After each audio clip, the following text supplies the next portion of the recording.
मैं गांव से वापस आया तो मुझे पता चला कि मेरे मालिक की मृत्यु हो गई है। मुझे बहुत दुख हुआ। मैं वापस जाने लगा तो मालकिन बोली कि मैं विधवा हो गई हूँ और तुम मुझे छोड़कर जा रहे हो। मुझे तरस आया तो मैंने अपनी नौकरी दोबारा से शुरू कर दी। लेकिन रोज रात मालिक मेरे सपने में आते और कहते कि मेरे कमरे में जाओ।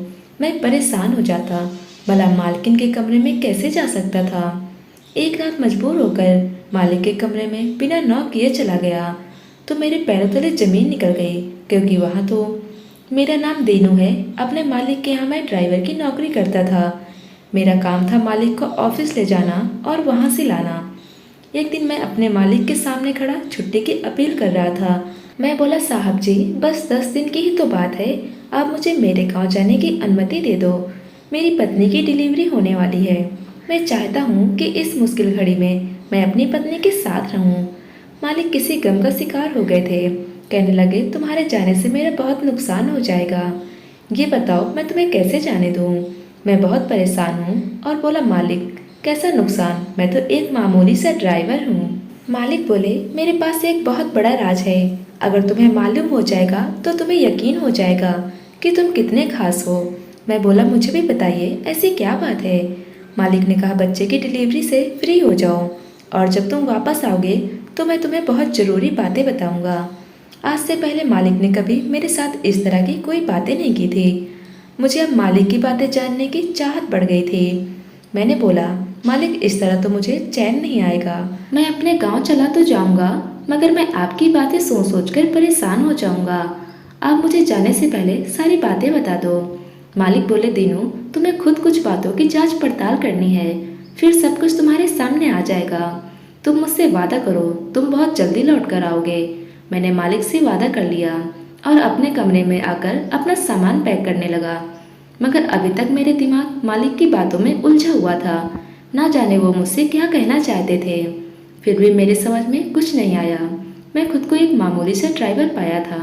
उसके अलावा मालिक की जिंदगी में मेरा कोई रोल नहीं था। मैंने अपना सिर झुका दिया और बोला कि मुझे इन बड़े लोगों की बातों पर ध्यान नहीं देना है। मुझे तो फिलहाल अपने होने वाले बच्चे और पत्नी पर ध्यान देना चाहिए। मालिक ने मेरे हाथ पर पूरे 1 महीने की सैलरी दे दी थी। मेरा हमेशा से मन था कि मेरी बीवी पहली संतान बेटी ही पैदा हो। मुझे बेटी की ही ख्वाहिश थी, इसलिए मैं मार्केट से जाते वक्त अपनी बेटी के लिए गुलाबी रंग का फ्रॉक भी ले लिया था। अब मैं जल्दी से जल्दी अपने गांव जाना चाहता था। मैं दोपहर की ट्रेन से देर रात तक अपने गांव तक पहुंच चुका था। मेरी पत्नी रीमा मुझे देखकर बहुत खुश हुई थी। वो कहने लगी, मेरे लिए ये समय बहुत कठिन है, आपका बेसब्री से इंतजार कर रही थी। मैं मुस्कुराया और बोला, मैं आ गया हूँ ना, अब सब ठीक हो जाएगा। मेरे माँ पापा भी बच्चों के आने की खुशी में बहुत खुश थे। मैंने बच्चों की शॉपिंग अपनी पत्नी को दिखाई तो उसकी आंखों में आंसू आ गए। मैंने तो अपनी बेटी का नाम भी सोच रखा था। दिया नाम मुझे बहुत अच्छा लगता था। फिर मेरी छुट्टी का दूसरा दिन था, तब मेरी पत्नी का लेबर पेन शुरू हो गया था। उसे अस्पताल लेकर गए और 2 घंटे बाद मेरी बच्ची पैदा हो गई। उस दिन मेरी जिंदगी का सबसे खूबसूरत दिन था। मैं तो खुशी से फूला नहीं समा रहा था। सब खुश थे। 4 दिन तक मैं अपनी बेटी में ऐसा खोया हुआ था, मुझे कोई होश नहीं था। फिर मेरे दिमाग में मेरे मालिक की बातें घूमने लगी। मैंने सोचा कि मैं जिस काम के लिए आया था वो तो पूरा हो गया, क्यों ना मैं अब वापस चला जाऊं। हो सकता है मालिक को मेरे साथ कोई ज़रूरी बात करनी हो। यह सब सोचकर मैंने वापसी का विचार कर लिया था। मेरी पत्नी मेरे इतनी जल्दी वापस जाने पर बहुत गुस्सा हो गई थी, मगर फिर भी मैंने उसको बहुत समझाया, तुम उदास मत हो, मैं एक ज़रूरी काम से जा रहा हूँ, बहुत जल्द वापस आ जाऊँगा। मेरी पत्नी का दिल बहुत घबरा रहा था, मगर मैं कर भी क्या सकता था। मेरी भी मजबूरी थी, मुझे वापस तो जाना ही था। मैं मालिक के घर पहुंचा तो मुझे उदास माहौल महसूस हुआ। मेरा दिल बहुत घबरा रहा था। मैंने सोचा कि शायद मैं अपनी बेटी को छोड़कर आया हूँ, इसलिए मेरा दिल उदास है। मैं घर के अंदर गया तो वॉचमैन कहने लगा, दीनू, तू अच्छा बंदा है, इस घर के मालिक की मृत्यु हो गई है, मगर तू वापस ही नहीं लौटा। तू न जाने किस दुनिया में खो गया था। मैंने बड़ी परेशानी से वॉचमैन की तरफ देखा, क्योंकि मुझे इस शब्द पर यकीन ही नहीं हो रहा था। न जाने ऐसा क्यों कह रहा था। मैं बोला, तुम अपने होशो हवास में तो हो ना, कैसी बहकी बहकी बातें कर रहे हो। वॉचमैन कहने लगा, अब तुम ये मत कहना कि इस बारे में तुझे पता ही नहीं है। ये बात जानने पर हमारी आंखें आंसुओं से भर गई थी। मालिक कितने अच्छे इंसान थे। वो अपने नौकरों का कितना ख्याल रखा करते थे। सच कहूँ तो उनका चेहरा सामने से हटा ही नहीं था। मैं बोला, मालिक की मृत्यु कब हुई? वॉचमैन कहने लगा, तुम्हारे जाने के दूसरे ही दिन उनकी मृत्यु हो गई। जिस दिन उनकी मृत्यु हुई थी वो बहुत परेशान से लग रहे थे। सारा दिन यहाँ वहाँ टहलते रहे। फिर मेरे पास आए और कहने लगे, दिनों की कोई खबर है? मैंने नामे सर हिला दिया तो कहने लगे, अच्छा मैं उससे फ़ोन करके पूछता हूँ वो कहाँ रह गया है, अभी तक लौट कर क्यों नहीं आया? मैं बोला, मालिक उसे गए हुए सिर्फ अभी एक ही दिन तो हुआ है। मालिक ने अपनी जेब से मोबाइल निकाला और तुम्हें फ़ोन करते रहे मगर तुमने उठाया ही नहीं। वो थोड़े परेशान हो गए थे। मैं वॉचमैन की बातें सुनकर हैरान रह गया था। आखिर अचानक मालिक की ज़िंदगी में मेरी इस तरह इतनी ज़रूरत कैसे बढ़ गई थी और मेरे वापस आने के लिए इतने बेचैन क्यों हो गए थे? अभी दिमाग में आया कि सच में मेरे नंबर पर 2 मालिक की मिस्ड कॉल पड़ी हुई थी। मैंने सोचा शायद वो पुरानी मिस्ड कॉल हों, इसलिए मैंने उस पर कोई खास ध्यान नहीं दिया था। मैं वॉचमैन से बोला, तुम्हें पता है मालिक मुझे क्या कहना चाहते थे? वो मुस्कुराया और बोला, दिनों हम नौकर लोग हैं, यहाँ बड़े लोगों की बातों में दखल अंदाजी करते हैं क्या? मालिक की मृत्यु के बाद मुझे भी ख्याल आया था कि मैं उस दिन मालिक से पूछ लेता आखिर वो मुझसे क्या कहना चाहते हैं। हम दोनों अभी गेट पर खड़े होकर बातें ही कर रहे थे कि एक नौकरानी आ गई और कहने लगी, दीनू तुम्हें मालकिन बुला रही हैं। मैंने सर हिला दिया और नौकरानी के पीछे चल दिया। मालकिन ने खुद को अच्छी तरह से छुपा कर रखा था। मुझे देखकर कहने लगी, दीनू तुम अपने मालिक की अर्थी पर भी नहीं आए। मैं बोला, मालकिन मुझे उनकी मौत की बिल्कुल भी खबर नहीं थी। अभी मुझे गेट पर ही वॉचमैन ने बताया तो मैं बहुत अफसोस कर रहा था।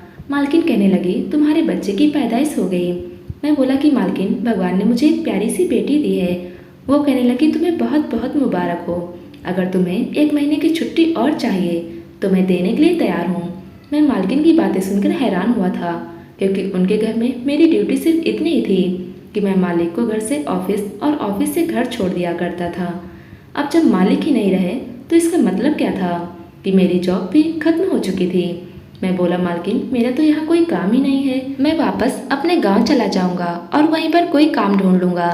मालकिन जल्दी से बोली, तुम ये क्या कह रहे हो? दिनों क्या तुम मालिक की मृत्यु के बाद इस घर को छोड़कर चले जाओगे? क्या तुम्हारा काम बस उन तक ही था?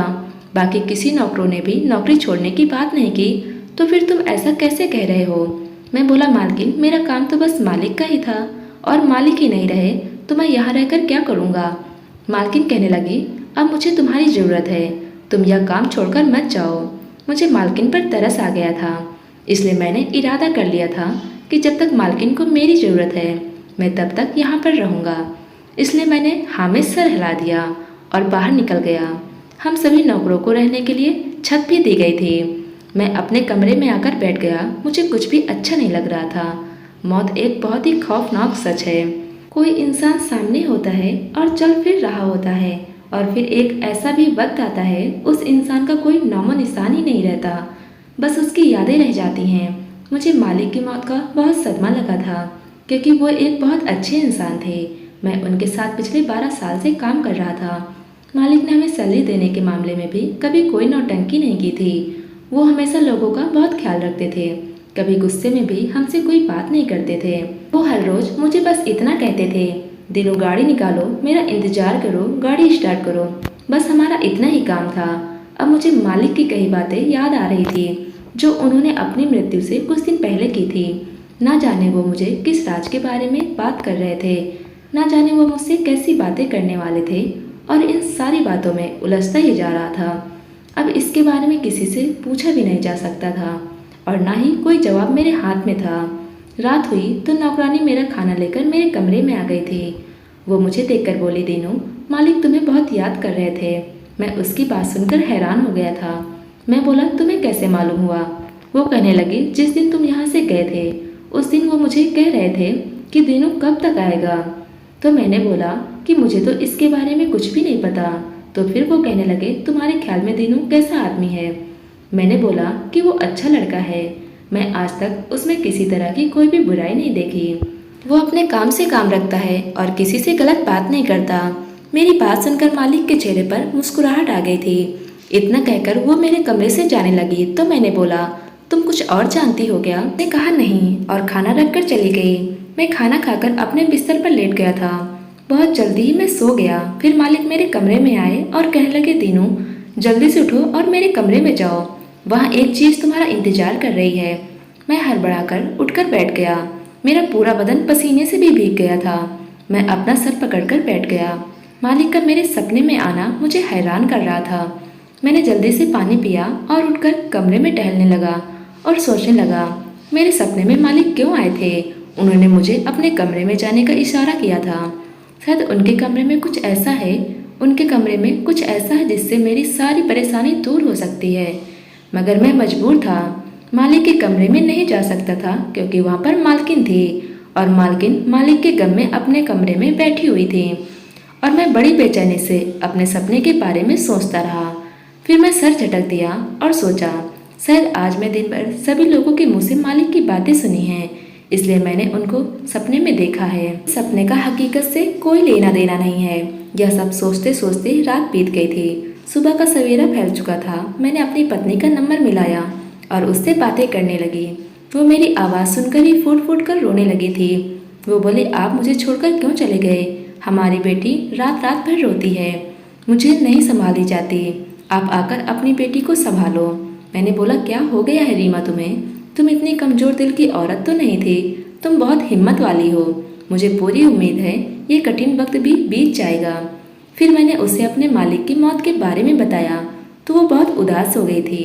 कहने लगी, उनकी अचानक से मौत कैसे हो गई?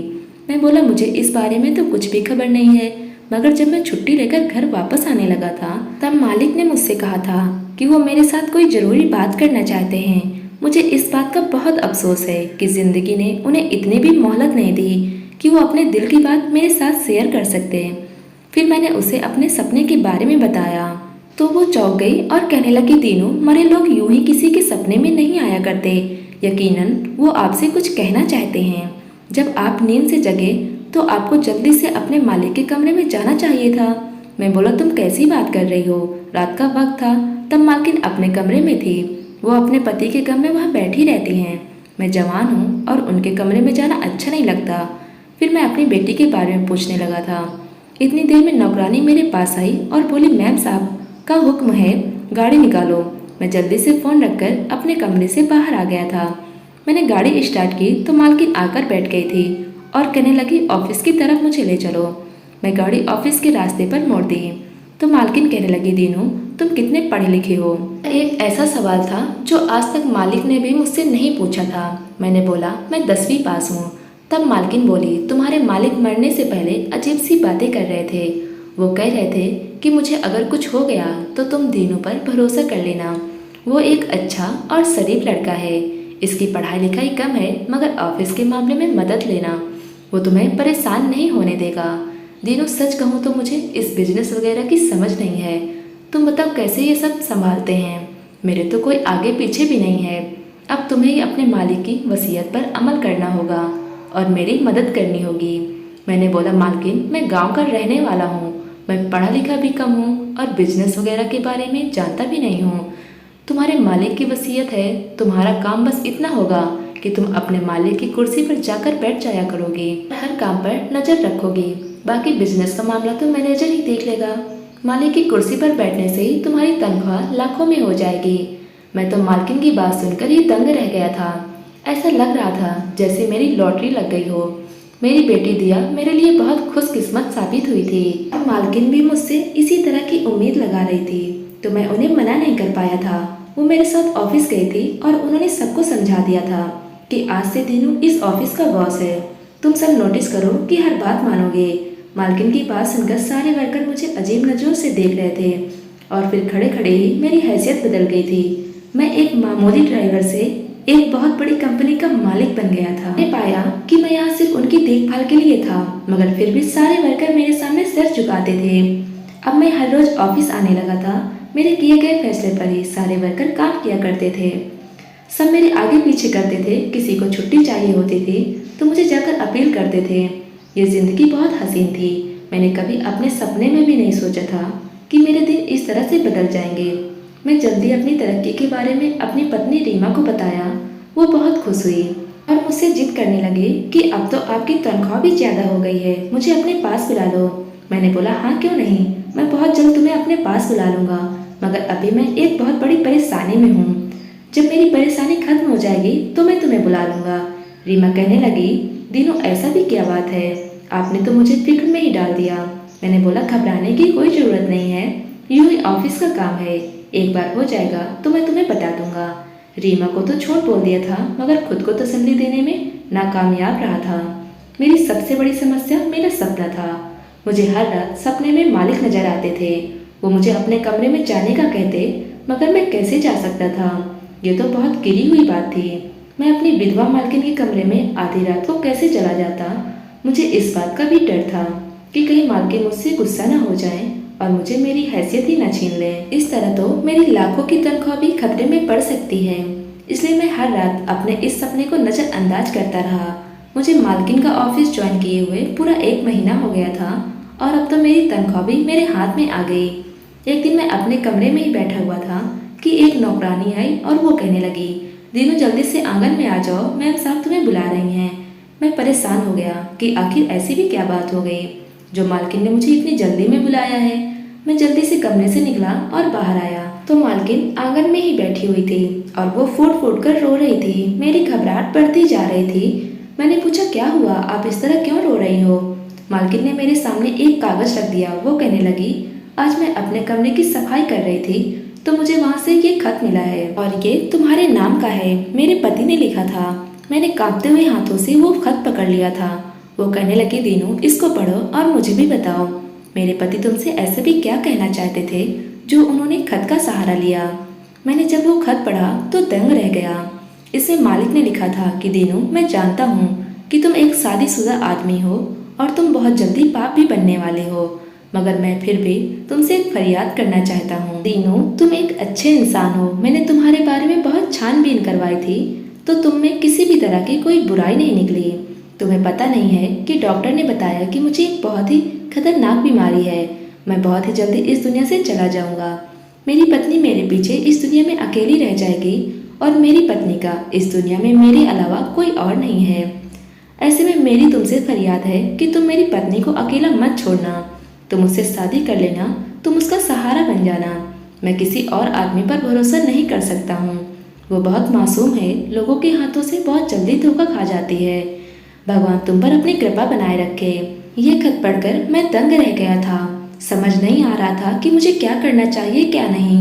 मेरी मालकिन मेरी तरफ इंतजार की निगाहों से देख रही थी। वो बोली, दीनू क्या लिखा है खत में, मुझे भी बताओ, मैं जानने के लिए बहुत बेचैन हूँ। अब अगर मैं मालकिन को अपने मुंह से ये सच बताता तो शायद वो मुझ पर विश्वास नहीं करती। इसलिए मैंने वो खत उनकी तरफ बढ़ा दिया था और वहाँ से चला गया। बाहर आकर मैं सोचने लगा था कि शायद मालिक मुझे यही कहना चाहते थे और वो मेरे सपने में भी इसीलिए आया करते थे। समझ में नहीं आ रहा था कि मुझे क्या करना चाहिए। मैं अपनी पत्नी को कैसे धोखा दे दूँ। लेकिन अगर मैं ये शादी कर लेता हूँ तो मेरी पत्नी और बेटी की ज़िंदगी बन जाती। मैंने सोचा कि मैं देखता हूँ मालकिन इसके बारे में क्या कहती हैं। मैं उनके जवाब को सुनकर ही कोई फैसला करूँगा।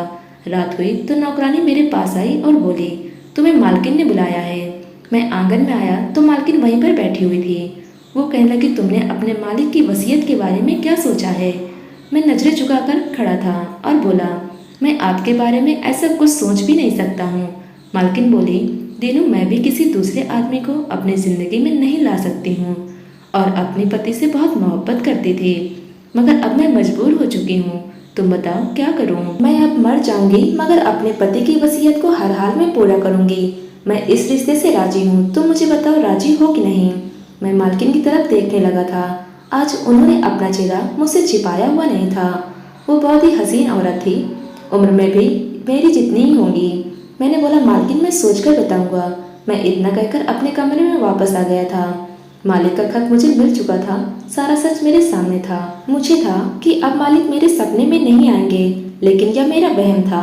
आज रात को फिर से मालिक मेरे सपने में आए और कहने लगे, दीनू जल्दी से मेरे कमरे में जाओ। मैं नींद से जग गया था। मैंने सोचा कि जब मुझे खत मिला था तो अब कमरे में जाने की क्या जरूरत बनती है। फिर भी मैं अचानक से उठा और मालिक के कमरे में बिना नॉक किए घुस गया था। सामने का मंजर देखकर तो मेरे कदमों तले से जमीन निकल गई। क्योंकि उस कमरे में तो मालिक जिंदा बैठे हुए थे। मालकिन हड़बड़ाकर मेरे पास आई और बोली, दीनू, मैं तुमसे बहुत मोहब्बत करती हूँ। इस राज को राज ही रहने दो, हम दोनों शादी कर लेंगे। मैं सारी जायदाद तुम्हारे नाम कर दूंगी। हम ऐसी जिंदगी गुजारेंगे। तुमने आज जो देखा है समझो कभी नहीं देखा। तुम ये नजरअंदाज करो। मैंने कहा, ये सब क्या है? मालिक तो जिंदा है, मुझे सब कुछ जानना है। मालकिन बहुत डरी हुई थी। वो बोली, तीनों, मैं एक बहुत बड़े करोड़पति बाप की इकलौती बेटी हूँ। उन्होंने मेरी शादी अपने ऑफिस के एक कर्मी के साथ कर दी थी। यह सारा कारोबार, रुपया पैसा तुम्हारे मालिक का नहीं बल्कि मेरा है। मुझे भी उस इंसान से मोहब्बत हो गई थी, इसलिए मैंने शादी कर ली और हम एक दूसरे के साथ बहुत खुश थे। तुम्हारे मालिक यानी कि मेरे पति शुभम हर तरह से एक अच्छे पति साबित हुए थे। मेरी जिंदगी बहुत अच्छे से गुजर रही थी। एक दिन फिर शुभम ने तुम्हें अपने ड्राइवर की नौकरी पर रख लिया। मैं तुम्हें पसंद करने लगी थी। मैंने बहुत साल खुद पर काबू किया था, मगर अब ज्यादा तुमसे दूर नहीं रह सकती थी। इसलिए मैं शुभम को रास्ते से हटाने का फैसला किया, मगर उससे न जाने इस बारे में कैसे पता लग गया। वो तुमसे बात करना चाहता था और तुम्हें नौकरी से निकाल देना चाहता था। मैं तुम्हें खुद से दूर नहीं कर सकती थी। मैंने तुम्हारे जाने के बाद शुभम के खाने में ऐसी दवा मिलाकर दे दी जिससे उसका जिस्म बेजान होकर रह गया। मैं जानती हूँ कि पैसे से इस दुनिया में सब कुछ हो सकता है। मैंने कुछ लोगों को बहुत ज़्यादा पैसे देकर अपने साथ मिला लिया था और शुभम को मैंने दवाइयों के जरिए बेहोश कर रखा था और सबने उसको मरा हुआ समझ लिया था। लेकिन मैंने शुभम को जलने नहीं दिया, क्योंकि मौके पर मुझे मालूम हुआ कि मेरी सारी जायदाद शुभम के नाम पर है। उसने अपनी वसीयत में लिखा है उसके मरने के बाद उसकी सारी जायदाद दिनों की नाम हो जाए। मैं ऐसा कभी नहीं होने देना चाहती थी। मुझे अपनी दौलत भी चाहिए थी। मैं मालकिन की बातें सुनकर बिल्कुल हैरान रह गया था। सामने मालिक को देखकर मैं बहुत परेशान हो गया था। मालकिन ने कहा, तो मुझे ये बताओ कि इतनी रात को मेरे कमरे में क्या करने आए थे? मैं बोला कि मैं जब से यहाँ वापस आया हूँ हर वक्त मालिक मेरे सपने में आते थे और मुझसे कहते थे कि मेरे कमरे में जाओ, इसलिए मैं यहाँ आया था। मालकिन बोली, तुम्हारा क्या फैसला है? मैंने बोला, आप मुझे मालिक को दे दो, फिर मैं आपसे शादी कर लूँगा। मैंने सोचा था कि एक ऐसा आदमी जिसकी मदद खुद भगवान करना चाहते हैं, इसके बारे में मुझे हर सपने में इशारा दिया था, तो मैं उसको यूं ही तड़पता नहीं छोड़ सकता था। मालकिन ने मालिक को मेरे हवाले कर दिया था। मैंने मालिक को अपने पास रखा और कुछ ही दिनों में मालिक अच्छे भले हो गए थे। अब वो पहले से बिल्कुल सेहतमंद हो गए थे। उन्होंने मेरा बहुत बहुत धन्यवाद किया, क्योंकि मैंने उनकी जान बचाई थी।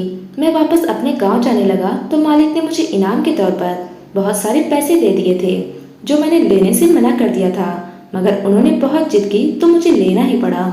मालिक ने अपनी सारी जायदाद मालकिन के नाम कर दी और उन्हें डिवोर्स देकर उनकी जिंदगी से हमेशा के लिए बाहर निकल गए। मेरे मालिक एक अच्छे और नेक इंसान थे, इसलिए भगवान ने उनकी मदद की।